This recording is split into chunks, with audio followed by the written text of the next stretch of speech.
Hello student, here is the second lecture of your first unit, crop production and management. And heading है hoe.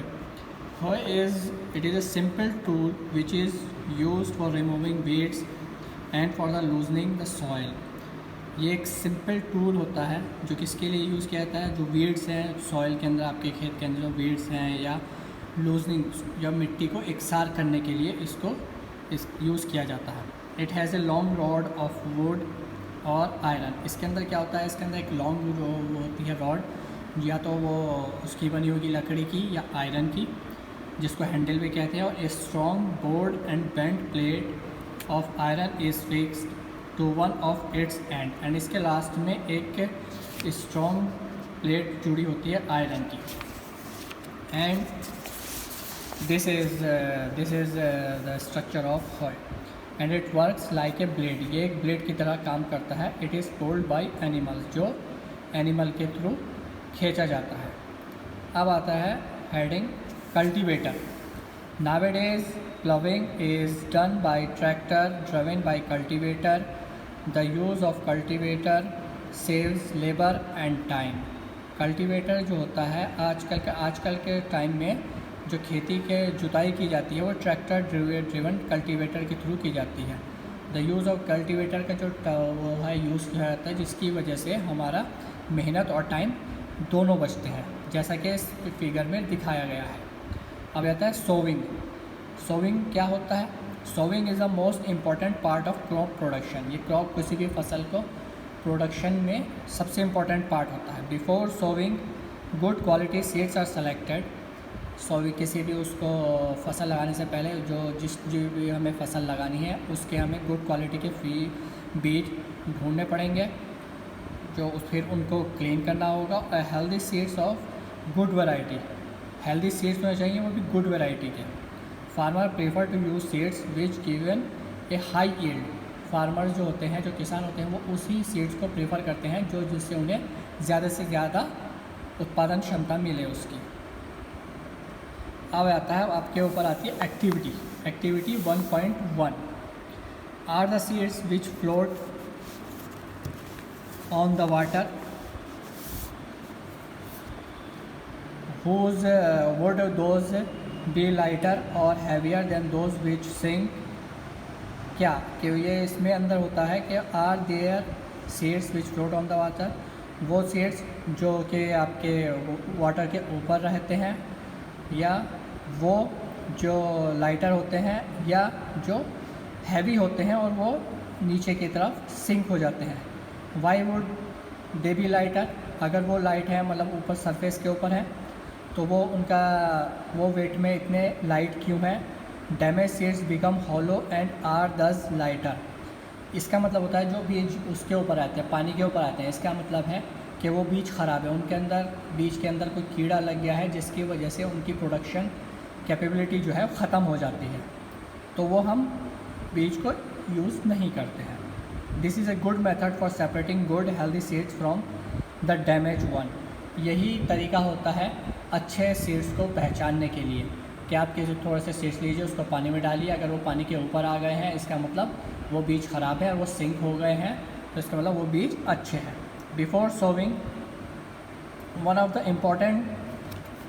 Important tasks is know about the tool use for the sowing seeds. Before हमें बीज रोपना कहते हैं उसको, बीज लगाने से पहले हमें कुछ उनके जो उसमें टूल्स यूज़ होते हैं उसकी स्टडी कर लेनी चाहिए। जैसे जो टूल्स होते हैं traditional tool, the first traditional tool, the tool use traditionally for sowing the seed is shaped like a funnel. जैसा कि पिक्चर में शो किया गया है, जो एंसेंट बहुत प्राचीन टाइम से चला आ रहा है, ट्रेडिशनली यूज़ होता है। ये क्या होता है? कीप के शेप का होता है। The seeds are filled into the funnel. हम क्या करेंगे, सीड्स जो होंगे उस फनल के ऊपर से डाल देंगे और पास ड्रो थ्रो 2 और 3 पाइप्स हैविंग शार्प एंड, जो उसके अंदर नीचे की तरफ 2 से 3 पाइप लगे होंगे। These end pierce into the soil and place seeds there.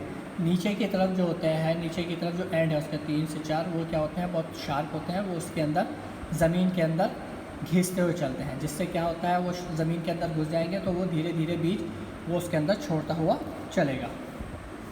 दूसरा होता है seed drill. Now it drills the seed drill as you can see in the figure, this is the seed drill is used for sowing with the help of tractor. इससे क्या होता है, ये seed drill tractor की help से use किया जाता है, क्योंकि ये एक्चुअली ये बहुत हैवी होता है। तो इसको होता है, अब हम अगर ट्रैक्टर यूज़ करते हैं तो सबसे पहले हमारी मेहनत बचती है और टाइम बचता है। This tools shows seeds uniformly eight proper distance and depth. इसका एक बेनिफिट और है कि इससे जितनी भी सोइंग की जा रही है, जितने भी बीज रोपे जा रहे हैं, वो तो प्रॉपर डिस्टेंस पे आएंगे और अच्छी तरीके से वो डीपली इन द फील्ड जाएंगे। It ensures that seeds get covered by the soil after sowings. This prevent damage caused by birds. ये हमें श्योर करना चाहिए जो हमने बीज रोपे हैं वो अच्छे तरीके से ज़मीन के अंदर गए हैं नहीं गए हैं। जैसे कि अगर नहीं गए हैं तो क्या होता है, जो हमारे पेड़ वो होते हैं, पक्षियाँ होते हैं, वो पक्षी भी आके इसको खा सकते हैं। सो क्या होता है, तो this prevent damage cause by the birds. अगर अच्छे तरीके से रोपे गए हैं और ज़मीन के अंदर अच्छे से गए हैं खेत के अंदर, तो उसको बर्ड्स टच नहीं कर पाते, मतलब उसको डिस्ट्रॉय नहीं कर सकते हैं। The sowing by using a seed drill save times and labour. जैसे मैं आपको पहले बता चुका हूँ, अगर हम इस मशीन के थ्रू करेंगे तो मेहनत और टाइम दोनों का ही फ़ायदा होता है। An important and appropriate distance between the seed is important to avoid over crowding of plant. एक अप्रोप्रिएट डिस्टेंस पौधों के बीच में होनी क्यों ज़रूरी है? अगर उनके बीच में डिस्टेंस नहीं होगा तो उनको प्रॉपर फूड, प्रॉपर न्यूट्रिएंट नहीं मिल पाएंगे। एक ही जगह पर कई सारे पेड़ निकल सकते हैं, इसलिए वो डिस्टेंस का होना, प्रॉपर डिस्टेंस का होना ज़रूरी होता है। This allows plant to get sufficient sunlight, जो क्या करेगा, उनको मदद करेगा पौधों को सफिशिएंट सनलाइट, समान मात्रा में धूप को लेने में, nutrients and water from the soil. Sometimes a few plants have to be removed to prevent overcrowding. Sometimes कुछ ऐसा भी देखा गया है कि कभी कभी ओवर प्लांटिंग हो जाती है, तो उसमें क्या करता है, जो किसान होते हैं हमारे, वो देखते हैं तो वो वहाँ से एक दो पेड़ को निकाल के हटा देते हैं, जिससे ओवर क्राउडिंग ना हो। अब आता है heading 1.5 adding manure and fertiliser. So हम मैन्योर को ऐड क्यों कर रहे हैं या फर्टिलाइज़र का क्या यूज़ होता है, वो सब इसमें आएगा। The substance which are added to the soil in the form of nutrient for the healthy growth of the plants are called manure and fertiliser.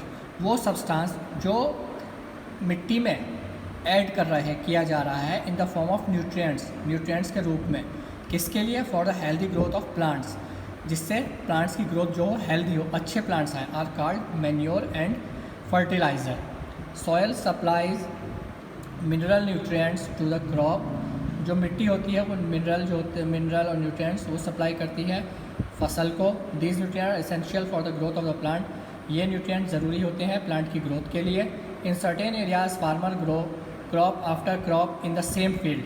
कुछ एरियाज़ में, कुछ जगहों पर जो किसान होते हैं वो एक के बाद एक फसल कंटिन्यूस वे में एक ही फील्ड में उगाते रहते हैं। The field is never left uncultivated और फैलो। जो खेत होता है वो कभी भी खाली नहीं छोड़ा जा सकता। Imagine what happened to the nutrients. अब आप सोचिए कि न्यूट्रिएंट्स का क्या।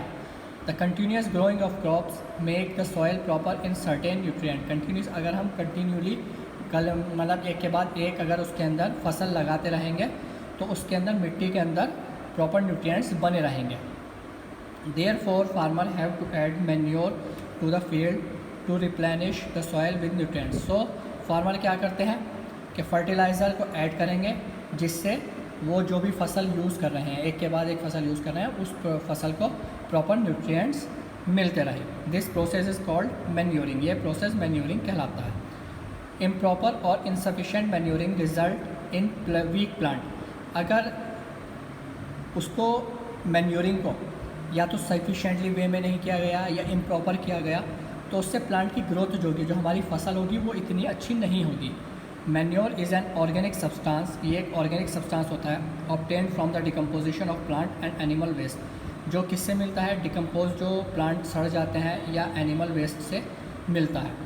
Farmer dumps plant and animal waste in the pits at open place and allow it decompose. जो किसान होते हैं वो क्या करते हैं, डंप करते हैं प्लांट और एनिमल वेस्ट को एक पिट के अंदर और इस ओपन प्लेस पे, और उसको छोड़ देते हैं कि इसका डिकम्पोजिशन हो जाए. The decomposition is caused by some micro organism. जो डिकम्पोजिशन होता है किसके द्वारा, ये माइक्रो ऑर्गेनिज्म हमें हेल्प करते हैं. The decomposed matter is used as organic manure. You have already learn. जो डिकम्पोज मैटर होता है वो ऑर्गेनिक मैन्योर यूज़ किया जाता है, जो आपको लोगों को इसमें बताया गया है. वर्मी कंपोस्टिंग इन क्लास 6 के अंदर आप लोग इसको पढ़ चुके हैं, वर्मी कंपोस्टिंग के अंदर. अब आते हैं एक्टिविटी 2. टेक मूंग और ग्राम seeds and germinate them.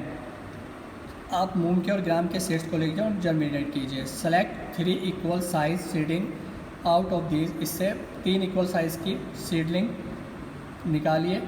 Now take the 3 empty glass. 3 गिलास लीजिए, एम्प्टी खाली हो, और सिमिलर वेसल या उसकी तरह से ही कोई हो, जैसे आपने कोई जग ले लिया या कोई बीकर ले लिया, उसमें मेक दैम ABC है, उसमें मार्क कर दीजिए ABC. 2 ग्लास. A ग्लास में the 2 glass A add little amount of soil mix with little cow dung manure. Glass A में आप क्या करेंगे, कुछ अमाउंट में मिट्टी लीजिए और उसके अंदर जो गोबर होता है, जिसको कहते हैं खाद का जो काम करता है, गाय का गोबर ऐड कर दीजिए. ग्लास B में सेम अमाउंट ऑफ सॉयल, मिट्टी उतनी ही लीजिए, लेकिन इसके अंदर थोड़ा सा यूरिया मिक्स कर दीजिए. और take the same amount of soil in the glass C. तो तीनों ग्लास में आपके जो सॉइल की क्वांटिटी होगी वो सेम होगी, बस क्या डिफरेंस होगा, A में आपने क्या करा, काउ डंग को यूज़ किया, B में यूरिया को, और थर्ड में विदाउट एडिंग एनीथिंग. थर्ड में आपको कुछ भी ऐड नहीं करना सिवाय मिट्टी के.